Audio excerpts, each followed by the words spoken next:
ഇന്ന് നമുക്ക് മലപ്പുറം സ്റ്റൈലിലെ ഒരു തേങ്ങാച്ചോറ് ഉണ്ടാക്കല്ലേ. നമ്മളിത് പ്രഷർ കുക്കറിലാണ് കേട്ടോ ഉണ്ടാക്കിയിട്ടുള്ളത്. ബിരിയാണി മന്തിയൊക്കെ കഴിക്കണം തോന്നിക്കഴിഞ്ഞാൽ നമുക്ക് പുറത്തു പോയിട്ട് ഹോട്ടലിൽ നിന്നൊക്കെ കഴിക്കാം. പക്ഷേ ഇത് കഴിക്കണം എന്നുണ്ടെങ്കിൽ നമ്മൾ തന്നെ ഉണ്ടാക്കേണ്ടി വരും. അപ്പോൾ നമുക്ക് പെട്ടെന്ന് എങ്ങനെ പ്രഷർ കുക്കറിൽ ഈ തേങ്ങാച്ചോറ് ഉണ്ടാക്കണമെന്ന് നോക്കല്ലേ. അപ്പോൾ നമുക്ക് ഇതിനായിട്ട് മട്ട റൈസാണ് വേണ്ടത്.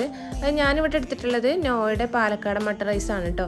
അപ്പോൾ ഈ ഒരു കപ്പിന് 2 കപ്പ് നോയുടെ മട്ട റൈസ് എടുത്തിട്ടുണ്ട്. ഇത് നമുക്ക് നന്നായിട്ടൊന്ന് കഴുകിയെടുക്കാം. ഈ നോയുടെ മട്ട റൈസിൽ അധികം കച്ചറയും കാര്യങ്ങളൊന്നും ഇല്ലാത്തതുകൊണ്ട് തന്നെ ഒരു 2-3 പ്രാവശ്യം കഴുകിയാൽ തന്നെ നമുക്ക് നല്ല വൃത്തിയായിട്ട് കിട്ടും. ഇനി ഈ കഴുകിയെടുത്ത അരിയിലേക്ക് ഒരു 20 ചെറിയുള്ളി ഇതുപോലെ കട്ട് ചെയ്തതും കൂടി ഇട്ട് കൊടുക്കുന്നുണ്ട്. ഇനി ഇതിലേക്ക് 1 കപ്പ് തേങ്ങ ചിരവിയതും 1/2 ടേബിൾ സ്പൂൺ ഉലുവയും ആവശ്യത്തിനുള്ള ഉപ്പിട്ട് നമുക്ക് കൈ വെച്ചിട്ട് ഇത് നന്നായിട്ട് ഇതുപോലെ ഒന്ന് മിക്സ് ചെയ്തെടുക്കാം. ഇനി ഇത് നമുക്ക് ഒരു പ്രഷർ കുക്കറിലേക്ക് മാറ്റാം.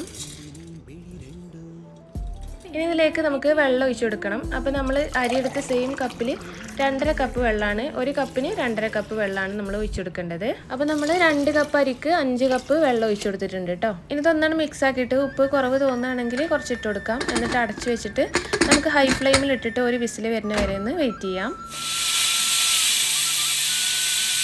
അപ്പോൾ ഒരു വിസിൽ വന്നിട്ടുണ്ട്. ഇനി നമുക്ക് ലോ ഫ്ലെയിമിൽ ഇട്ടിട്ട് 2 വിസിൽ വന്നു കഴിഞ്ഞാൽ നമുക്ക് ഫ്ലെയിം ഓഫ് ചെയ്യാം. എന്നിട്ട് ഒരു 10 മിനിറ്റ് വെയിറ്റ് ചെയ്യണം കേട്ടോ. ഇതിൻ്റെ പ്രഷറൊക്കെ പോയതിന് ശേഷമാണ് ഇത് തുറന്ന് നോക്കാൻ. അപ്പോൾ നമ്മളെ തേങ്ങാച്ചോറ് ഇവിടെ റെഡി ആയിട്ടുണ്ട്. അപ്പോൾ ഇങ്ങനെയാണ് കേട്ടോ ഞങ്ങൾ തേങ്ങാച്ചോറ് ഉണ്ടാക്കാറ്. ഇതിലേക്ക് ബീഫ് കറിയും പപ്പടവും ആ ഒരു ഉള്ളിസുർക്കൊക്കെ ഉണ്ടല്ലോ, അതൊക്കെ ഇങ്ങനെ കൂട്ടിക്കുഴച്ച് കഴിക്കുമ്പോഴേ അടിപൊളി ടേസ്റ്റ് തന്നെയാണ് കേട്ടോ.